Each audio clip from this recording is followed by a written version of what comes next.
Naka-public ba to? Paano ba setting nito? Paano ko ipa-private yung comment?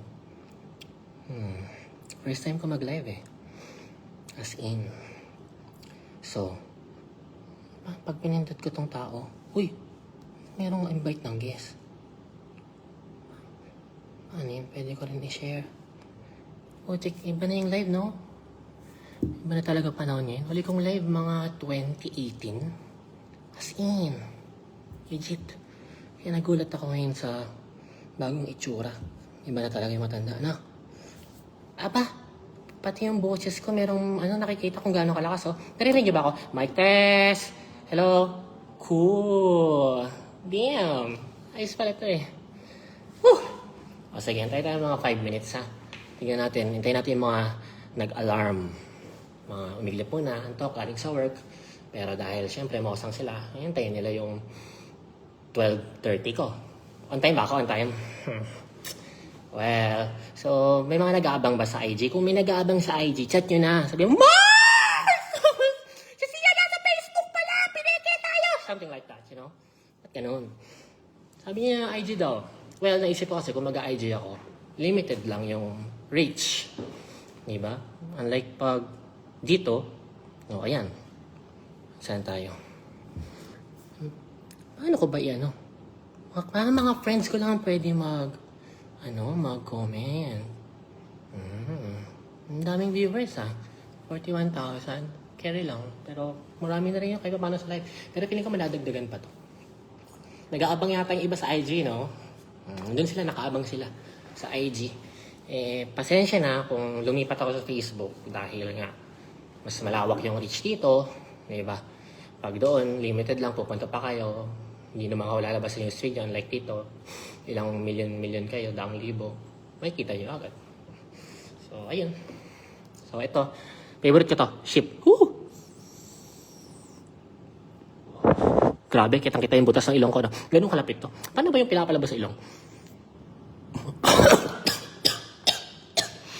May kalokohan ka. Woo! So, 23:32. Ilan Thailand time. So, it's 00:32. So, hintay pa tayo mga 3 minutes. Kasi may listahan ako dito eh. Yung pagkakasunod-sunod. Wala naman akong script.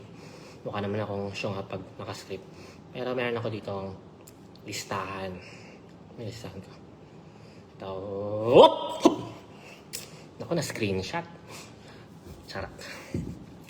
So, talaga nagpuyat kayo, no? Pasensya na, humingi ako ng pasensya sa inyo. I sincerely apologize kung pinag-intay ko kayo na matagal, mga mosang, na para bang wala akong respeto sa inyo. Alam ko naman na meron akong obligasyon sa inyo na maghayag ng chismis, lalo na dito, isang pakalaki tong Katniel. Di ba? Grabe, sa sobrang tindi ng Katniel, nag-giveaway na si Andres Bonifacio. Imagine that. Di ba? Paano nag-giveaway? Si Andres Bonifacio, sinelebrate niya yung birthday niya ng 28. Bakit ka mo? Para sa Katniel kasi simula next year, November 30, 2024 and sa mga susunod pa, ito na yung araw ng Katniel. Hindi na to araw ng Bonifacio. Bonifacio din, hindi na. Nambug na sa 28, nag-giveaway na si Andres. Ganun kalupit ang Katniel. Diba? So, ina-adlib ko kayo, ina-adlib ko. 104K, konti pa to. Napakaraming mosang sa Pilipinas. Milyon-milyon yung mga mosang sa Pilipinas. Tapos 108K lang to. So, chill pa tayo. Imagine 3 minutes pa lang naman. Chill lang tayo. Kalma lang kayo dyan. Andrea Bonifacio. Uy, Havey, Harold, That's a nice comment.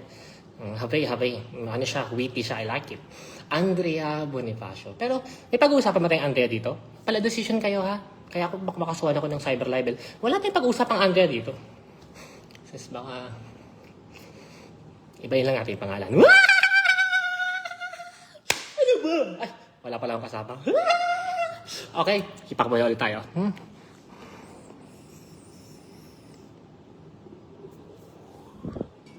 Damn. Nice, bro. Ship. Sarap. Okay, 1 minute. Mag-i-start na tayo, 23. Bilang respeto sa mga nagpuyat. 23:35. So, that's 23:34. 00:34. 12:34 a.m. Sorry, nag-military time na ako. Alam mo na, ganun na ngayon, military time na. Mga 1 a.m., 2 a.m., 3 a.m. Yucks! My God, that's very local, you know? Ew! Dapat pag shala ka. Bro, what time tayo mag-meet? Mali, Tagalog pala yun. Ulit, English. Hey bro, Bro Chris, what time are we going to meet?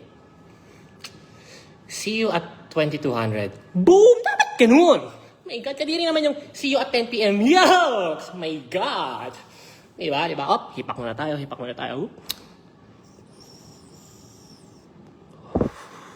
Okay, simula na. 146,000. Screenshot ko lang to. Ay, wag na kayo na mag-screenshot. Hi friends. Friends, screenshot niyo yung viewers ko ha. Kasi ayaw ko baka magulo. Pinantay ko tayo. Nakita yung spotlight sa likod ko. Nakita niyo? Pinantay ko yung mabuti. Pinagandaan kayo. Okay, first topic. Handa na bang lahat? Kumars! Kumapit ka na! My God! Ano, nakatulog ba kagabi? Alam mo, tawang-tawa ako eh. Ay, simula na to, hoy. Baka may ginagawa pa kayo dyan. Start na to. Hindi na to ad-lib. Ulit. Alam mo, tawang-tawa ako kahapon eh. Kahapon ba? I mean, kanina, tawang-tawa ako. Binash-bash pa ako ng mga Katjel fans. Sinungaling ka naman! Scammer! May kaso ko nga sa Pilipinas, ba't kami maniniwala sa'yo? Kang scammer! Tapos bigla nag-post yung Katjel, si Catherine, si... Nandiyan na umiyak. Katjel. Sobrang satisfying. Ang tanong ngayon, ito na ang tanong ng bayan. Siyan, paano mo ba nalaman?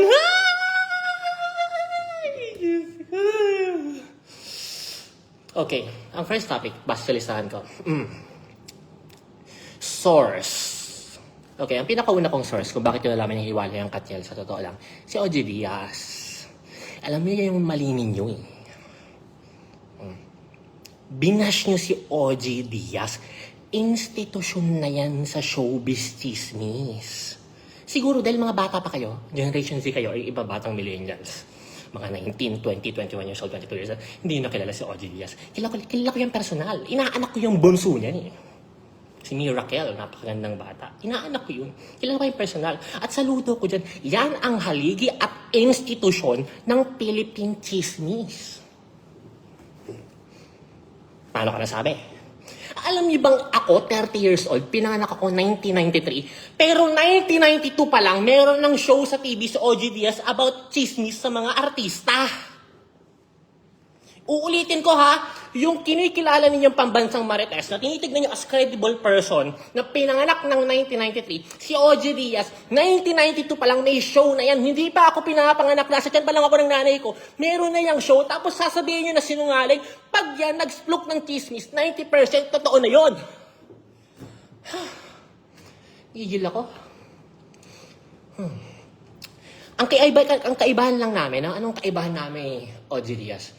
Kasi ako yung naging pambansang Marites niya after branding myself for the past few years. Na talagang pagsisiyan ka sa nag-chismis, papaniwalaan namin to. Kahit convicted scammer pa yan, kahit kilala yung criminal dito at scammer, talagang pagdating sa chismis, maniniwala kami dyan. Yun yung kaibahan. Pero kung usaping background na hindi nalalaman, grabe yung si OG Diaz. So doon ako nag-idea. Sabi ko, uy, perfect opportunity to. Sabi ko. Kasi ang dami na nagpapanggap ng Marites eh. Parang nag-hiatus ako for about 2 to 3 months. Tapos nagulat na lang ako. Pagbalik ko sa social media, nag-hiatus ako eh. Nanahimik ako ng end of August until end of October. Nag-hiatus ako. Tapos pagbalik ko ng November, ang dami na nagpapanggap. Naapakan yung ego ko eh. Sabi ko, bumabranding kayo ng Marites ha. Sabi ko, sige.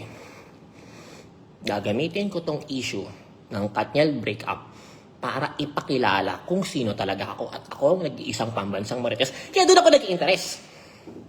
Ngayon, syempre, hindi naman tayo pwedeng focus lang kay OG Diaz. Pag sinabi niya, yung source lang niya or siya lang talaga, yun lang yung papaniwalaan. Hindi naman pwedeng ganun. So ako, ang ginawa ko, dami kong kinontak, Imagine, nasa Paris ako, chinecheck yung mga Aurora Borealis, saka yung Eiffel Tower, pero may mga kachat ako, break na ba yung Katniel? Whoop, hipak ko na. Whoop, hipak. Ship. Okay. So, after confirming 4 sources, sino yung una? OG Diaz. Tama? Yun yung una eh. Pangalawa, pangatlo, pang-apat, hindi ko na pwedeng sabihin kasi I-protect my sources eh. Pero nung na-compare ko yung ika-apat, eto na, isa-set ko na yung date. Dapat mag-announce ang Katniel ng kanilang breakup November 30, Andres Bonifacio Day. Pero sabi ng mga sources natin, ayaw pa daw nila paalam sa mga Katniel fans. Matagal na pala, Mars. Hindi pala recently. Pero dinedelay lang nila yung announcement. Huwag kayo maingay ha. Baka may makarinig eh. Atin-atin na lang ha. Okay lang ba? Matagal na palang break. Check ko lang baka may makarinig. Matagal na pala. Ayaw lang nila paalam, dinedelay nila. Pero dahil pala desisyon ako magde-decide. Gusto ko i-announce ng Katniel ang kanilang breakup katapusan ng November 30. Bakit ako? Ako masusunod.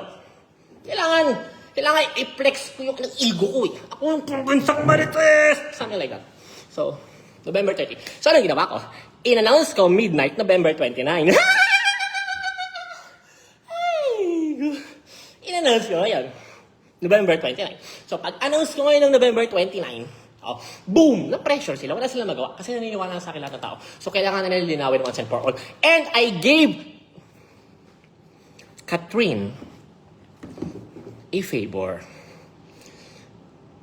Pagod na yan. Pagod na yun sa pambababae ni Pagod na yan. Sa tingin nyo, for the last 11 years, isa lang? Dami, boy. Napakarami. Dami pang naglaplitan sa akin. May mga usapan pa sila, may mga picture pa sila. Ang dami. Kaya para sisihin natin yung isa sa isang breakup. Mali yun. Pagod na si Katrin. Parang putik. Ito na ako yung buong buhay ko. 11 years na to. Pag-artist ako, nakadikit na ako dito. Ilang beses na akong niloko. Ilang beses ko lang nahuli. So, may listahan na kayo. Ano ba talaga yung reason of breakup? Maliban sa pagod na, Maliban sa pagod na talaga si Catherine. Ito na yung gusto na nakakapit ka na ba? Ito ang ship.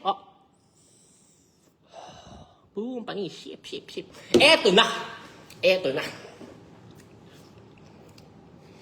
Ang tanong ng bayan, Sian, totoo ba yung K? Andres Brillantes? Kayo ingay ba? Atin lang baka may karinig dito na iba, di ba? At least kahit 10 lang tayo dito sa GC natin, okay lang yun.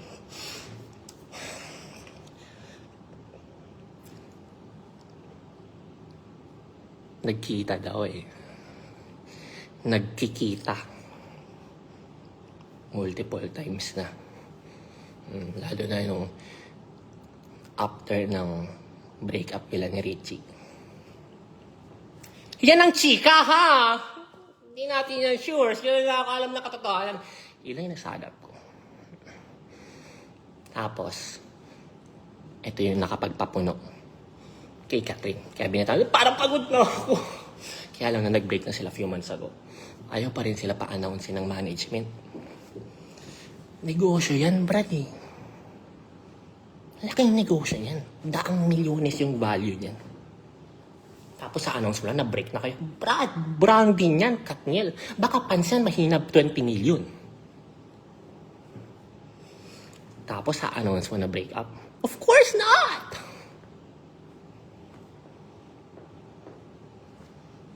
So, eto ng chika.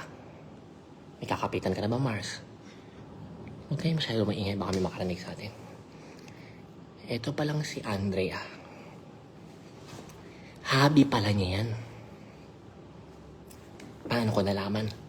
Mars, wag ka. 6 na sikat na personalidad ang nag-chat at lumapit sa akin. 6. Sa English, 6. Para sabihin na ito palang Andrea, yung jowa nila, yung aura nila, pew! No comment. Baka ma-cyber libel ako eh. Mahirap na. Total 10 lang naman tayo dito. Hilig pala niya yung... Ito pa mas matindi.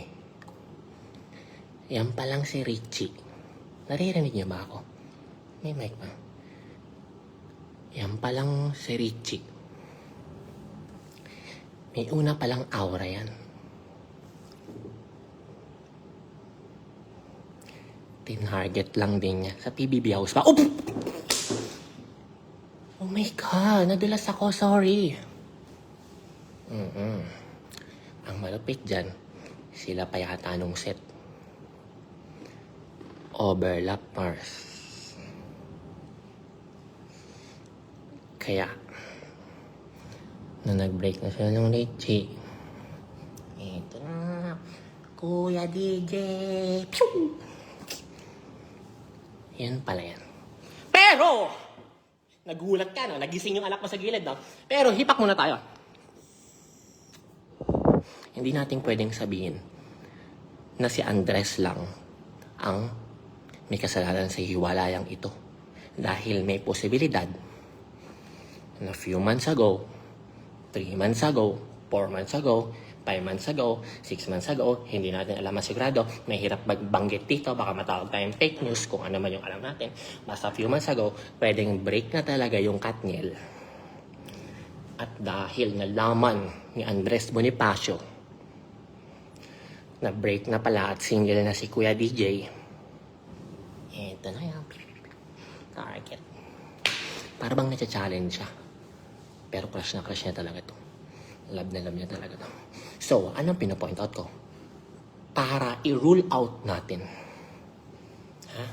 Para i-rule out natin na ang may kasalanan sa hiwalayang ito ay si Andres Bonifacio lamang. Mali yun. That's emotional. Parang may masisi lang tayo, meron lang tayo mapagbalingan ng galit natin. Mali yun. Hindi natin masabi dahil ito talagang lalaki. Talagang mahilig talaga for the past 11 years.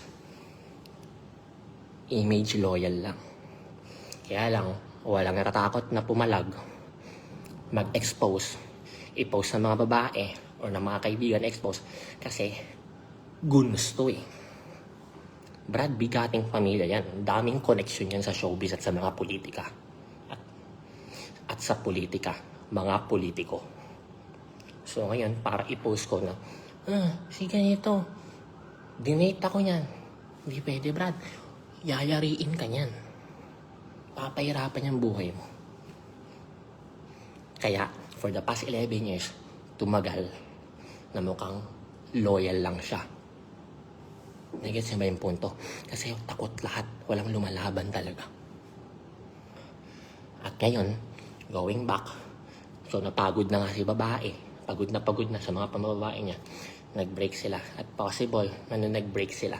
Doon lang sumausaw at pumasok sa eksena si Andres Bonifacio. So to rule out na siyang dila ng hiwalayan, mahirap masabi. Ngayon, lumabas na lang sila sa screen sa kanilang mga official statement. Siyempre, for the sake of business, kasi kahit hiwalay na rin naman sila, tuloy pa rin ang negosyo as separate branding. Ano yun? Ba't parang tatalsikan ko ng laway yung camera ko? Laway ko ba yun? So, okay na mga Mars? Patiktingin ko na listahan ko. Okay na Mars. Salamat sa pakikinig.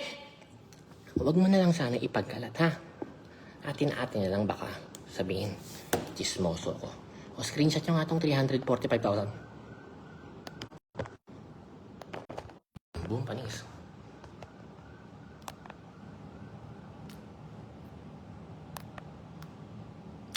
Mars! chika natin dyan! Bye-bye!